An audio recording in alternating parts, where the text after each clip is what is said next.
Bagaimana kabarnya? Semoga kalian selalu sehat dan tetap semangat. Pernahkah kalian pergi ke bengkel? Jika kalian pernah masuk ke dalam bengkel, pasti akan melihat tumpukan besi yang sudah tidak terpakai dan biasanya berwarna kecoklatan. Saat kalian pegang, pasti bagian besi yang berwarna kecoklatan akan menempel pada tangan kalian. Seperti yang adik-adik ketahui, warna dasar besi adalah abu-abu mengkilap. Lalu, mengapa warnanya bisa berubah menjadi kecoklatan? Itu karena besi telah mengalami korosi. Apa itu korosi? Yuk kita simak video berikut ini. Adik-adik semua, kembali bersama Kak Yuni. Sudah siap ya untuk menyimak video kali ini? Kita akan belajar bersama-sama tentang korosi. Apakah kalian pernah mendengar istilah karat atau perkaratan pada besi? Nah, perkaratan yang terjadi pada unsur logam seperti besi disebut juga dengan korosi. Apa itu korosi? Korosi adalah perubahan logam secara fisik maupun kimia akibat hilangnya fungsi mekanis logam tersebut. Logam seperti besi bisa mengalami korosi jika bersentuhan dengan senyawa asam, air, dan mengalami perubahan suhu dalam jangka waktu yang cukup lama dan secara terus-menerus. Baik, itulah pengertian dari korosi. Dalam video ini, apalagi yang akan adik-adik pelajari?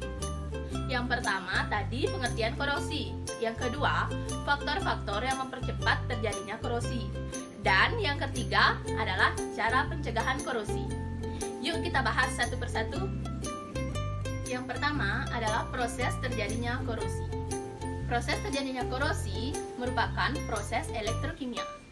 Elektrokimia adalah proses terjadinya reaksi redoks atau reaksi reduksi dan oksidasi secara spontan. Contohnya, korosi pada besi akan membentuk oksida besi dengan rumus molekul Fe2O3X H2O. Besi akan teroksidasi oleh oksigen dari udara dan membentuk korosi. Persamaan reaksi yang berlangsung adalah sebagai berikut. Fe menghasilkan Fe2+ dan 2 elektron. Dengan enol reaksinya adalah plus 0,44 volt.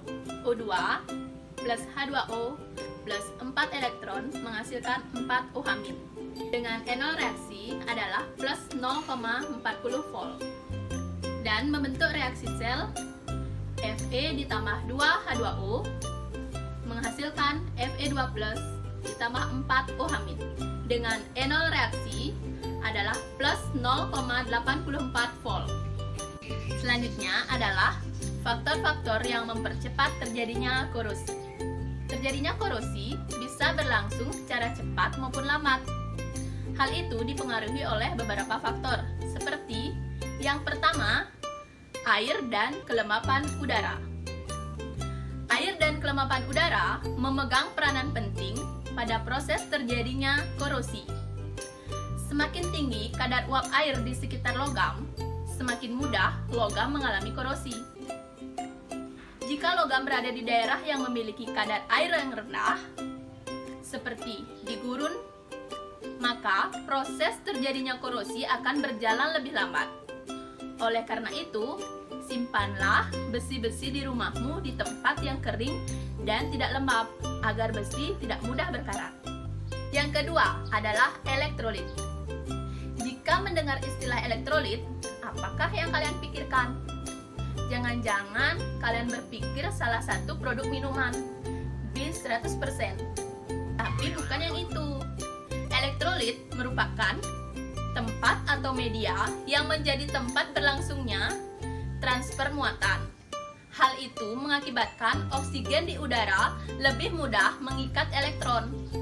Contohnya, air hujan yang bersifat asam dan air laut yang bersifat asin akan mempercepat terjadinya korosi. Tak heran jika besi-besi yang berada di sekitar pabrik akan cepat mengalami korosi karena terkena paparan dari senyawa asam. Yang ketiga adalah permukaan logam yang tidak rata. Ternyata bentuk permukaan logam yang tidak rata itu juga mempercepat terjadinya korosi loh. Hal itu diakibatkan oleh terbentuknya kutub-kutub muatan di sekitar logam. Kutub-kutub tersebut ada yang berperan sebagai anoda dan katoda. Makanya, jika kalian memiliki logam di rumah, jangan lupa untuk membersihkan dan membuat dia tetap licin. Dengan begitu, logam tidak akan mudah mengalami korosi. Keempat, terbentuknya sel elektrokimia. Terbentuknya sel elektrokimia ini dilatar belakangi oleh dua permukaan logam yang saling bersinggungan.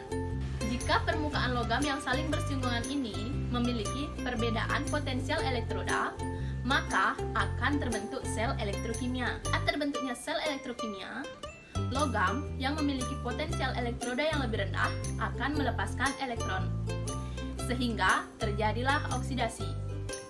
Nah, oksidasi inilah yang merupakan penyebab utama daripada terjadinya korosi. Itulah beberapa faktor-faktor yang mempercepat terjadinya korosi. Baik, yang terakhir kita akan membahas tentang bagaimana cara pencegahan korosi. Mungkin kamu sempat bertanya-tanya bagaimana cara agar peralatan logam atau besi di rumah tidak berkarat atau mengalami korosi. Mengingat banyaknya barang-barang di sekitar rumah kita yang terbuat dari logam atau besi. Contohnya, pintu gerbang dan pisau. Well, kamu nggak perlu khawatir. Inilah beberapa cara agar logam atau besi tidak mudah berkorosi. Usahakan agar logam tidak mengalami kontak langsung dengan oksigen atau udara luar. Bagaimana caranya? Dengan membuat lingkungan di sekitar logam itu bebas dari oksigen, yaitu mengalirkan karbon dioksida. Yang kedua, jika cara yang pertama itu terbilang susah, maka kamu bisa melakukan yang kedua, yaitu melakukan pengecatan. Melalui pengecatan, permukaan logam atau besi tidak akan secara langsung bersinggungan dengan udara dan juga uap air, sehingga logam tidak akan mudah mengalami korosi. Yang ketiga, menggunakan elektrofratik, yaitu melapisi permukaan logam secara elektrokimia. Permukaan logam yang dilapisi berperan sebagai katoda, sedangkan yang melapisi yaitu logam lain berperan sebagai anoda. Contoh elektrofratik ini bisa dilihat di badan mobil. Sebenarnya, badan mobil itu terbuat dari besi atau baja. Pernahkah kalian melihat badan mobil yang berkarat? Tentu tidak. Kenapa seperti itu? Karena badan mobil itu sudah dilapisi oleh logam lain, seperti krom, sehingga badan mobil terlihat lebih mengkilap dan lebih indah. Yang keempat, pengorbanan anoda atau perlindungan katoda, yaitu cara untuk mencegah korosi dengan cara mencegah terbentuknya elektrokimia. Perlindungan katoda atau pengorbanan anoda ini dilakukan dengan cara menyambungkan logam yang akan dilapisi dengan logam yang memiliki potensial elektroda yang lebih kecil. Logam dengan potensial elektroda yang lebih kecil berperan sebagai anoda, yang mana dia akan mengalami reaksi oksidasi atau logam yang terkorosi.